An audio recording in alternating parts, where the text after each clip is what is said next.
আসসালামু আলাইকুম। প্রিয় দর্শক, অন্য মঞ্চের আলোচনায় আজ আমাদের সঙ্গে রয়েছেন তারেক রহমান সরকার ক্ষমতায় বসার পর বাংলাদেশের রাজনীতিতে একটি উল্লেখযোগ্য তার একটা প্রতিফলন দেখতে পাচ্ছি।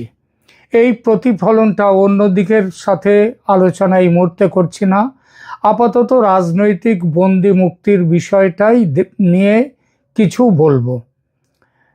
রাজনৈতিক বন্দি মুক্তি বেশ কিছু শুরু হয়ে গেছে। আপনারা দেখতে পাচ্ছেন বিভিন্ন জেল থেকে, বিভিন্ন জেলার বিভিন্ন জেল থেকে রাজনৈতিক বন্দীরা মুক্তি পাচ্ছে। যদিও সরকার এই বিষয়ে কোনো ঘোষণা দেয়নি, তবুও দেখা যাচ্ছে যেটা ইউনূস শাসনে যেটা দেখা যেত না, সেটা এই আমলে দেখা যাচ্ছে। অথচ দেখুন, জামায়াত শাসিত মোহাম্মদ ইউনূস সরকারের মিথ্যে সেডিশন মামলায় ধৃত হিন্দু সন্ন্যাসী চিন্ময় দাস ব্রহ্মচারীকে এখনও মুক্তি দিল না সরকার। নির্বাচনে হিন্দুদের ব্যাপক সমর্থনের প্রতিদান দিতে সরকার কি পিছিয়ে যাচ্ছে?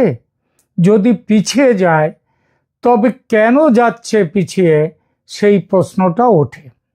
চিন্ময় কৃষ্ণ দাস ব্রহ্মচারীর বিরুদ্ধে যে মামলাটি হয়েছে, সেটির মূল অভিযোগ আপনারা বাংলাদেশে এবং এখানেও যারা বাংলাদেশের এই সমস্ত বিষয় নিয়ে খবর রাখেন, তারা খুব ভালোভাবে জানেন।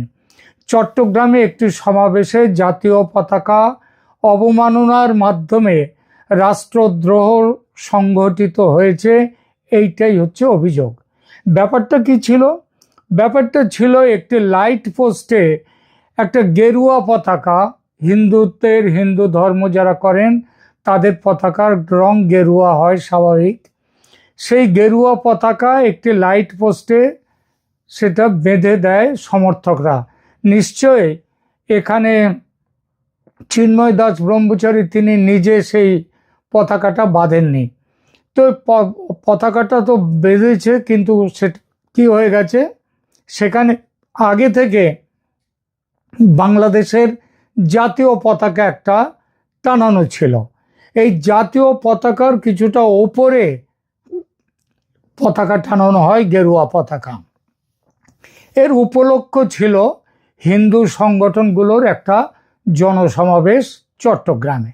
জাতীয় পতাকার ওপর গেরুয়া পতাকা যদি জাতীয় পতাকার অবমাননা বলে তর্কের খাতিরে মেনে নেওয়াও যায়, তথাপি কোন হিসেবে এটা রাষ্ট্রদ্রোহিতা হয়, সেটা মোহাম্মদ ইউনূস এবং তার সরকার, তার জামাতি সরকারই বলতে পারবে।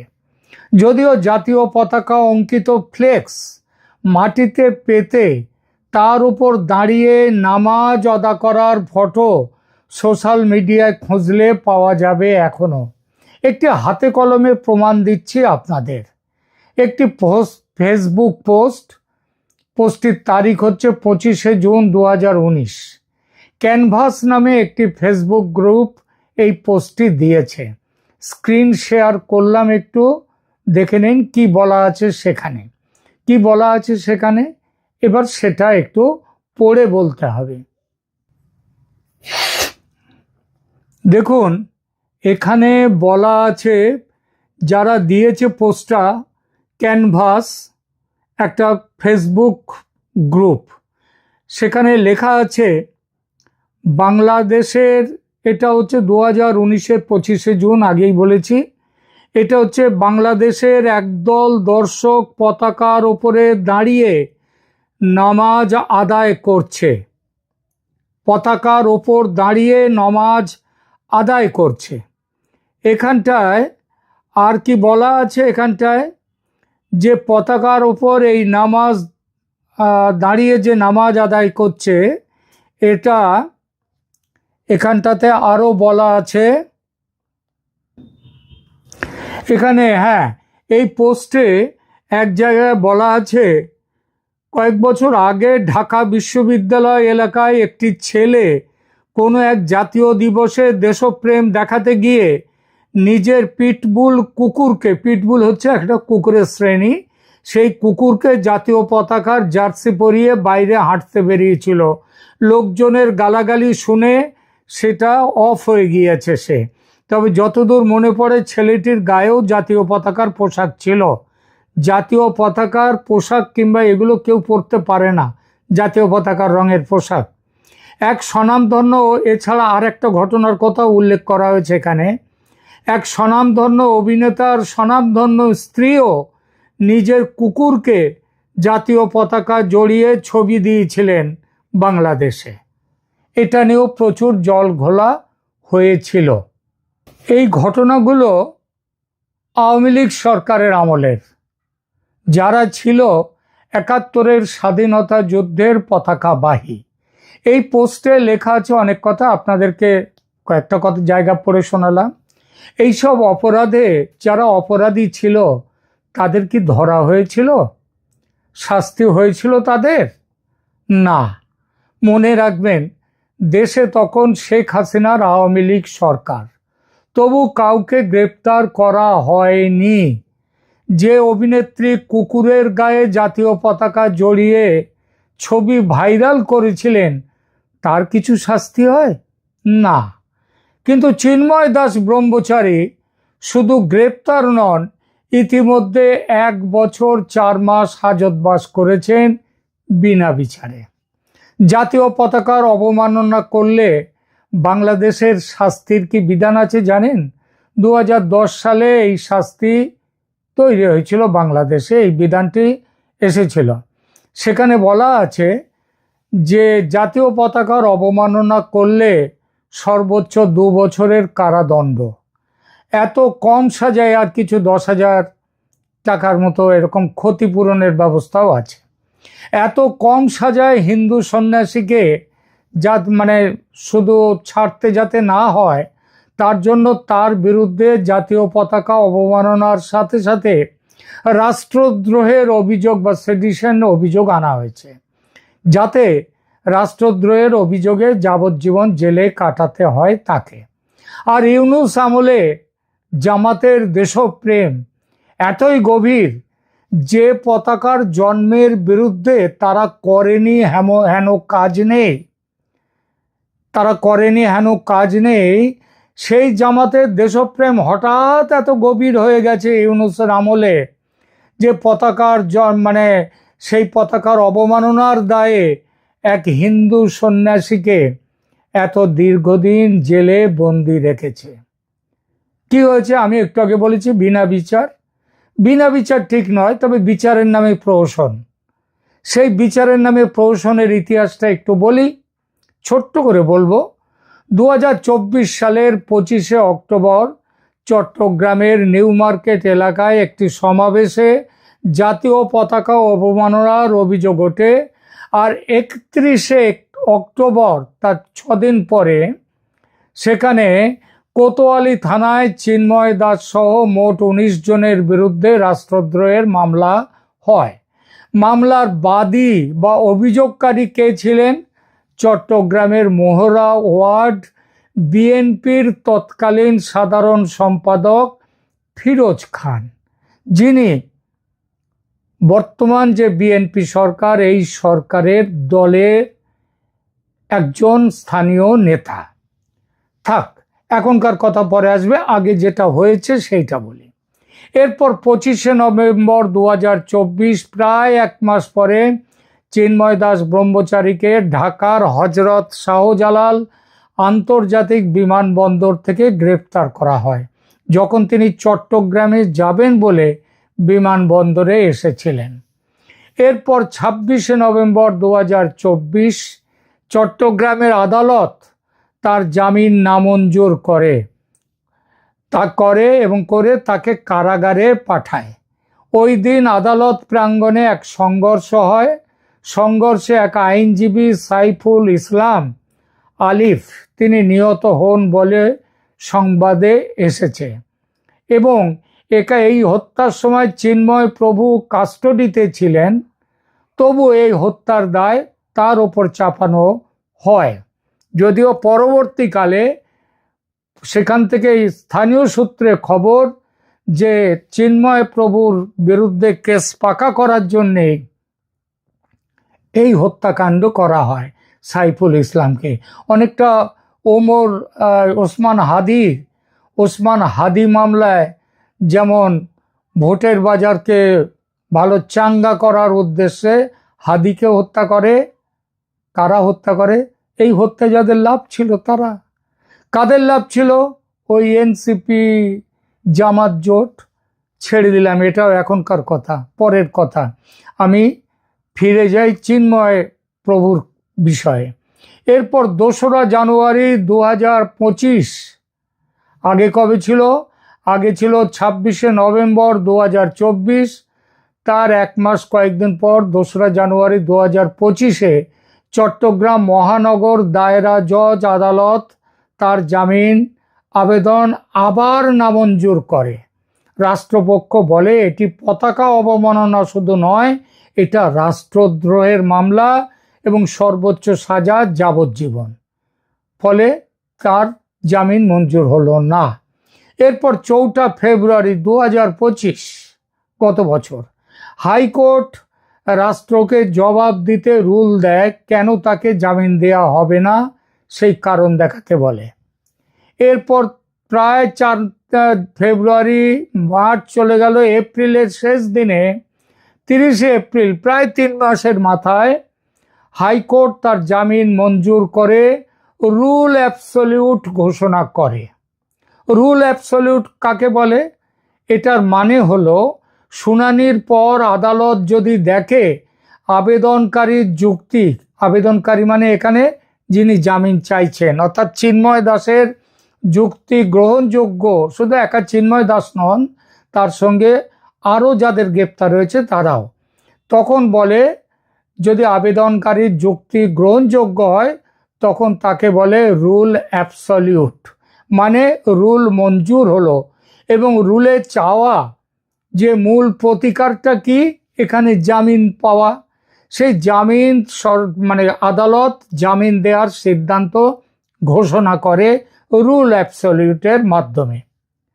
এবং এটা যেই ঘোষণা হলো সাথে সাথে রাষ্ট্রপক্ষ হাইকোর্টেরই আপিল বিভাগের চেম্বার আদালতে যায় সেদিনই, অর্থাৎ তৎক্ষণাৎ।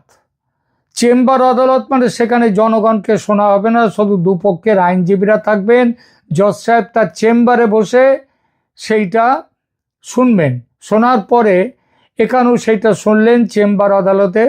শুনবার পর তারপরে হাইকোর্টের জামিন, খবরের কাগজে সেই সময়ের যে খবর, প্রথম আলো, ডেইলি স্টার, এই দুটো পত্রিকার ওপর কি জিহাদিদের রাগ এমনিতে? এই জন্যেই তারা সেখানটায় বলে যে তাদের সংবাদে প্রতিবেদনে বলে যে মুহূর্তের মধ্যে হাইকোর্ট যে জামিন ইস্যু করেছিল রুল অ্যাবসলিউট করে, সেই আবেদন, সেই জামিন স্থগিত করে দেয়। বিস্ময়ের কথা হলো যে একবার তো স্থগিত করে দিল, তারপর ওই একই চেম্বার জজ আবার পরে স্বপ্রণোদিত হয়ে নিজের থেকেই স্থগিত আদেশ প্রত্যাহারের আদেশ দেন সেই দিনই। কিন্তু সরকার মানেনি সে আদেশ এবং আজ পর্যন্ত জেল হাজতে আটক আছেন চিন্ময় কৃষ্ণ। আজ পর্যন্ত। কবে হয়েছিল সেদিনের সেই যেটা 30শে এপ্রিল 2025-এ শেষ শুনানি হয়, তারপর থেকে আজ অবধি তার আর কোনো শুনানি নেই তার। এইবার জামিন আটকে যাওয়ার, তাকে আটকে দেওয়া হলো হাইকোর্টের নির্দেশ সত্ত্বেও।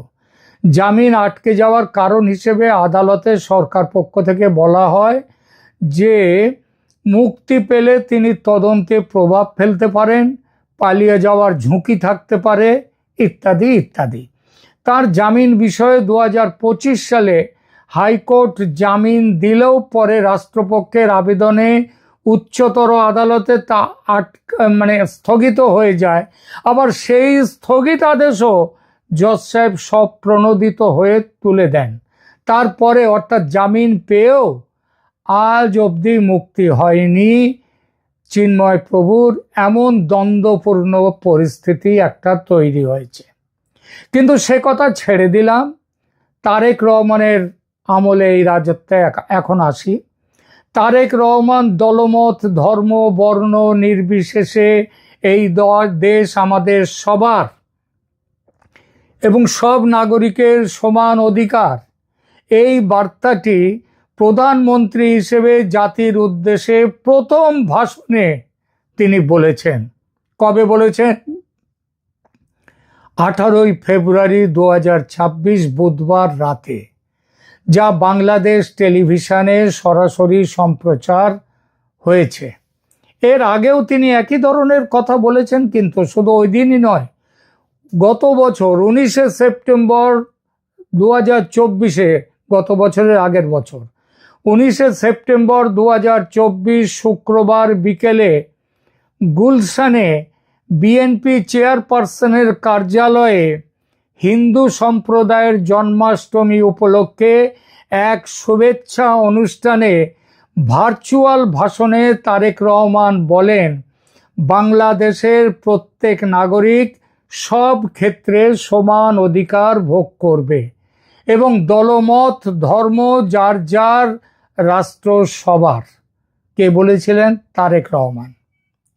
তাহলে আজকে কেন চিন্ময় গোস্বামী এখনো অবধি জামিন পেলেন না? এটা সবাই জানে, জামিন দেয়া না দেওয়ার সিদ্ধান্ত আদালতের। সরকার নির্বাহী ক্ষমতা দিয়ে সরাসরি জামিন ঘোষণা করতে পারে না, কারণ জামিন আদেশ স্থগিত বা আপিল সবই বিচারিক প্রক্রিয়ার অংশ। কিন্তু ইউনূসের জামাতি আমলে আদালত ও আইনি প্রক্রিয়া কোন রসাতলে গিয়েছিল তা নতুন করে বলার অপেক্ষা রাখে কি? সেই রসাতল থেকে সভ্য সমাজের ধরাতলে দেশকে ফিরিয়ে আনার দায়িত্ব দেশবাসী দিয়েছে তারেক জিয়ার নেতৃত্বে বিএনপি দলকে।